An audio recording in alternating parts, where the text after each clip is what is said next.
China's FDI plummets 82%, hits 30-year low. Chinese scholars reveal CCP Grassroots detachment from reality leading to societal stagnation. Hainan persists in shutting out scamming tourists, sparking protests and many arrests.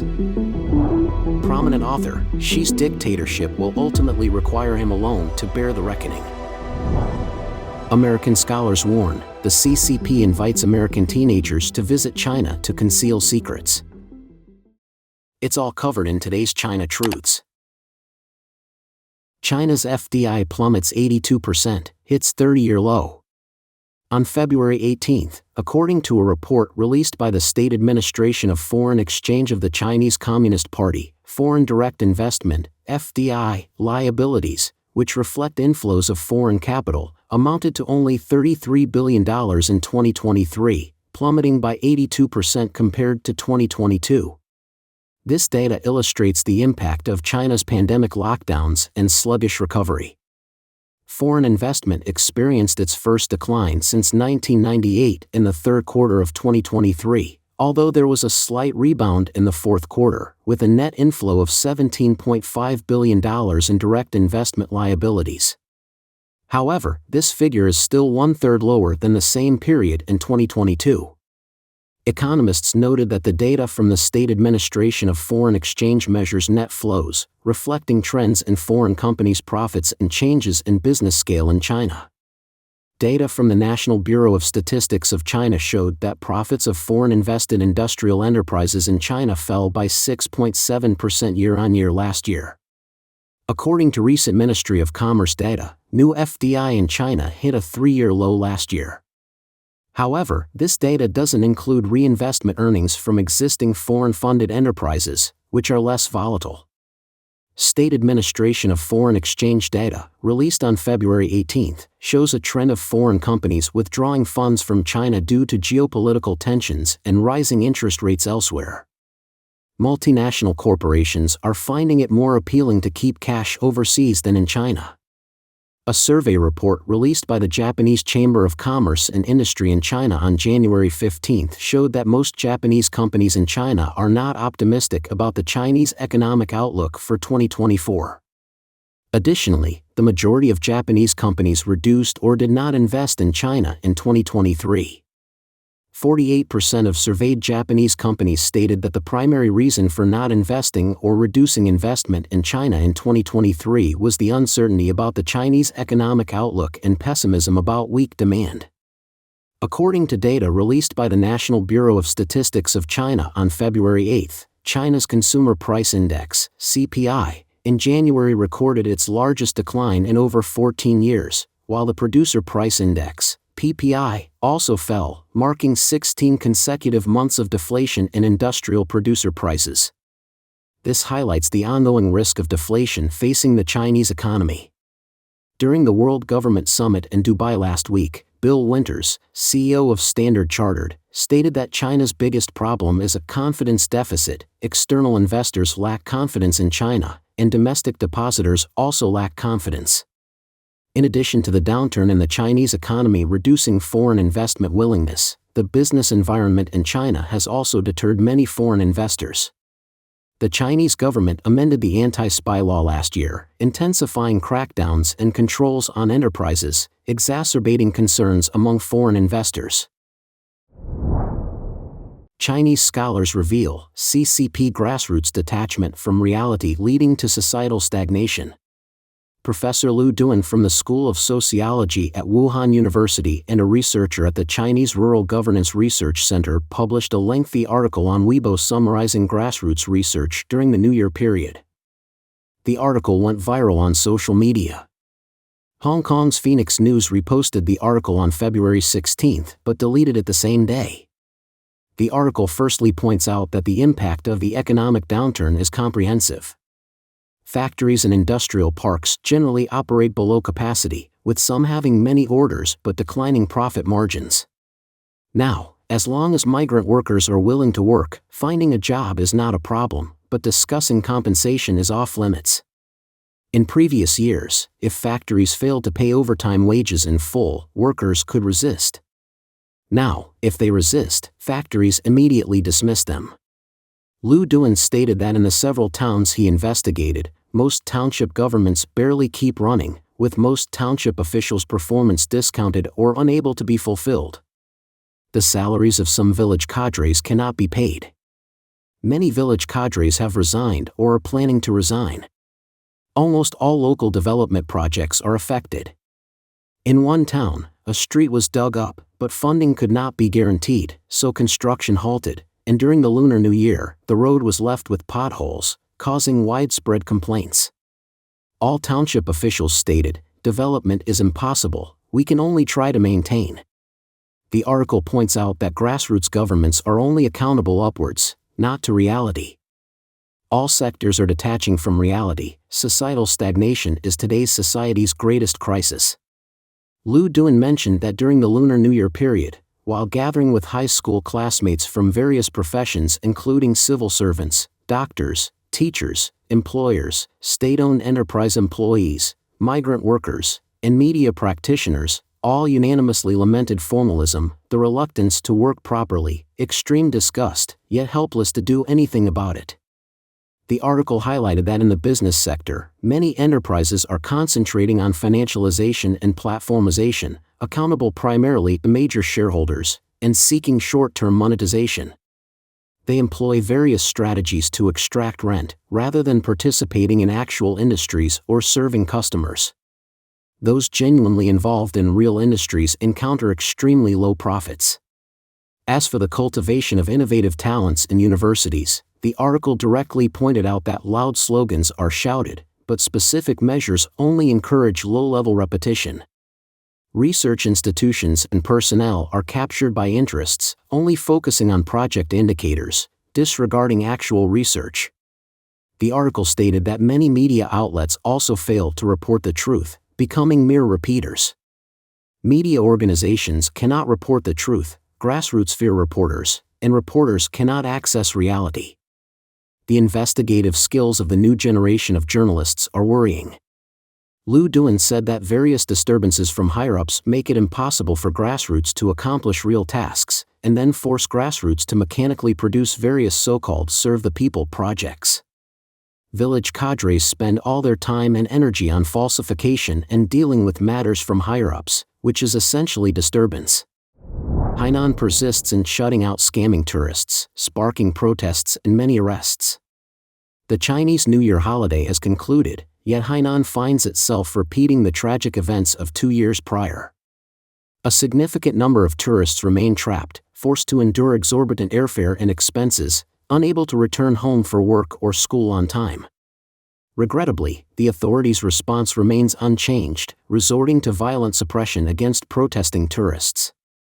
Currently, securing return flight tickets and high-speed rail tickets from Hainan remains a daunting task, with prices for some direct flights soaring to over 30,000 yuan, approximately $4,200. Direct flights on certain routes are sold out, while the price of connecting flights has surpassed 20,000 yuan, approximately $2,800. Additionally, ferries at Hainan ports are overwhelmed with passengers. A tourist in Sanya shared a video lamenting the exorbitant cost of airfare, making it impossible to purchase tickets. Instead, they endured lengthy queues to await a tow truck to retrieve their car from the port. Private towing services charge 5,000 yuan, approximately $700, yet even after enduring the queue, the inability to secure a ticket forces them to resort to scalpers. The tourist remarked, "If you're unwilling to spend this money, don't leave." Staying in Sanya requires additional expenses for lodging. Frustrated, they exclaimed, "Never again will I return to Sanya." In their quest to return home, tourists are employing various strategies. Some entrust their vehicles to shipping companies and depart from the port independently. Another tourist shared that over 20 individuals pooled more than 20,000 yuan, approximately $2,800, to rent a cruise ship, reaching Zhanjiang before disembarking to catch connecting flights. However, given the limited transportation resources, only a select few tourists can utilize alternative means to depart. The majority remain stranded in Hainan, subjected to continued exploitation. Reports online indicate a surge in local hotel prices. Numerous online videos depict tourists reaching their breaking point, engaging in ongoing protests.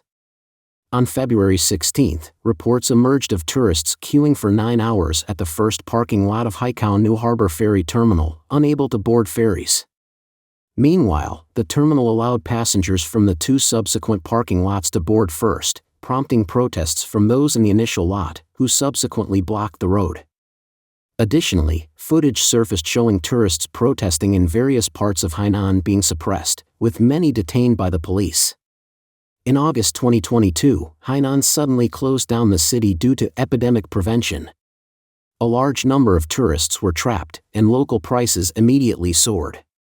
Now the same plot is happening again. Prominent author, Xi's dictatorship will ultimately require him alone to bear the reckoning.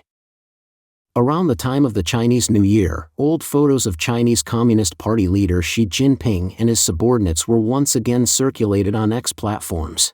This photo had also gone viral in 2022. The photo depicts Xi Jinping in 2005 during his tenure in Zhejiang alongside 4 of his subordinates.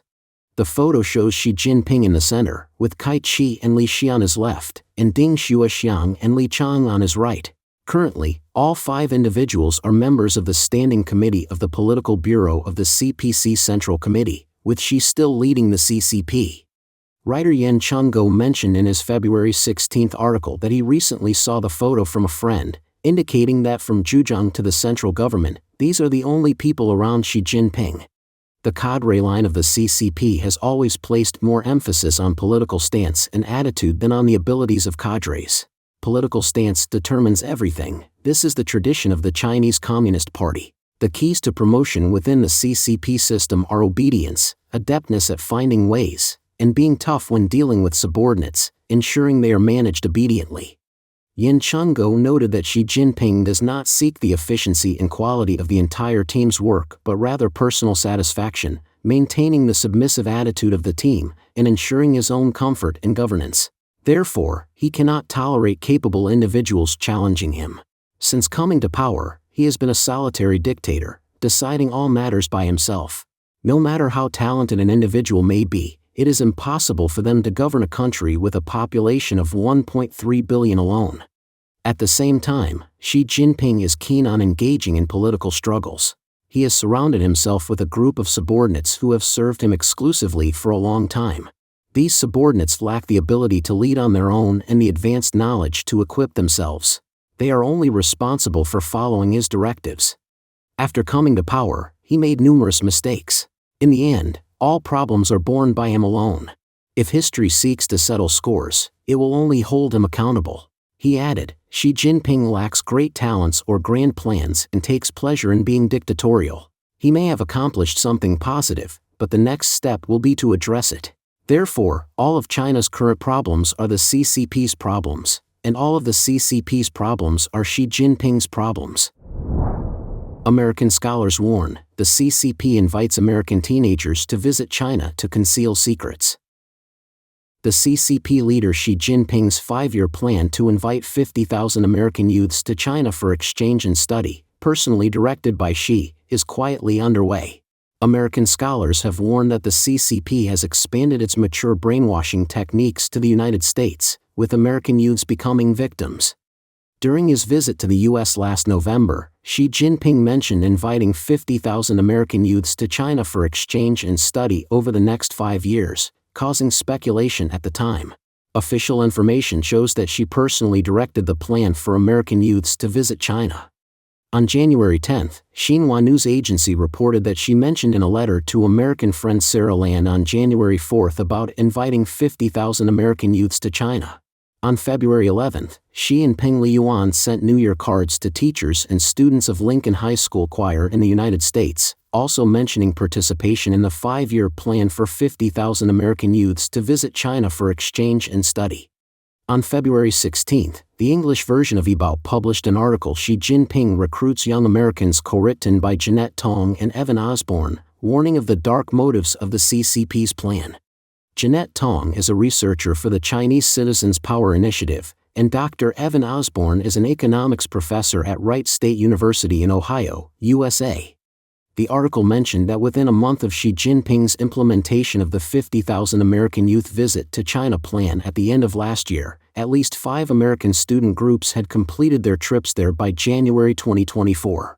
This included graduate students from Columbia University, table tennis players from Virginia, undergraduates from California State University Long Beach, high school students from Muscatine, Iowa, and even elementary school students from Utah. The article pointed out that this free travel is not a normal study abroad experience like going to France or Japan. From official media announcements, it is clear that the CCP's goal is to cultivate favorable attitudes toward China among American youth. The itineraries for these students' visits were very similar, including learning about Chinese culture and cuisine, visiting high-tech companies such as Tesla factories and the National Gene Bank, and large-scale construction projects by the CCP. The CCP allowed them to verify the superiority of its so-called social system, but the students were unable to access areas that the CCP least wants the world to know about, such as the detention of over 1 million Uyghurs in Xinjiang, the CCP's destruction of democracy in Hong Kong, the CCP's departure from WTO rules, and the ignored majority of poor people in China. The article mentioned that under the one-on-one communication arranged by the CCP for Chinese students, American students unsuspectingly downloaded the notorious WeChat application. Some students were even invited to study in China and consider future employment. The article pointed out that the CCP hopes to have more such students visit, allowing them to accept the CCP's arguments in favor of its violations of the world order and democratic values, as well as its defense of human rights abuses. The article also pointed out that the formulation of this new strategy by the CCP is because Washington is increasingly wary of the CCP's evil influence. American youths are now being groomed to support Beijing. Xi Jinping emphasizes revolutionary education starting from a young age domestically, and now the CCP's goal is to expand its mature brainwashing techniques to the United States, turning innocent American youths into tools of its dictatorship without their knowledge. The article expressed concerns about the increasing number of American youths being sent to China for visits, urging institutions arranging the visits to provide pre-trip training to the youths, including the current situation and reasons for the deterioration of U.S.-China relations, the purpose of the CCP government sponsoring such trips, CCP human rights violations and economic coercion against weaker countries, extensive surveillance of its citizens by the CCP, and awareness of security risks related to WeChat, among other things. The authors concluded, the democratic and freedom values that the United States defends are now under comprehensive attack by the CCP. We must recognize the role played by American youth in this plan. Kai Xia, former professor at the Central Party School of the CCP and editor-in-chief of Ibao, said on X platform on the 17th, in recent years, the CCP has spent huge sums of money to attract large numbers of African youth to China for study abroad, providing them with high living allowances. Shandong University even assigns 3 Chinese female students to accompany each African student as study buddies, using money and sex to entice them, grooming new agents for the CCP in African countries. Now Xi Jinping plans to bring in 50,000 American youths over 5 years to see China, starting from the cradle, seeking to cultivate CCP agents in the United States. She called on the American people to be highly vigilant and not let the CCP's lies deceive their children's eyes and poison their children's hearts.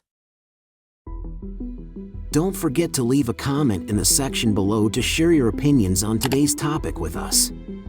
Make sure to like and subscribe to see more interesting topics from China Truths.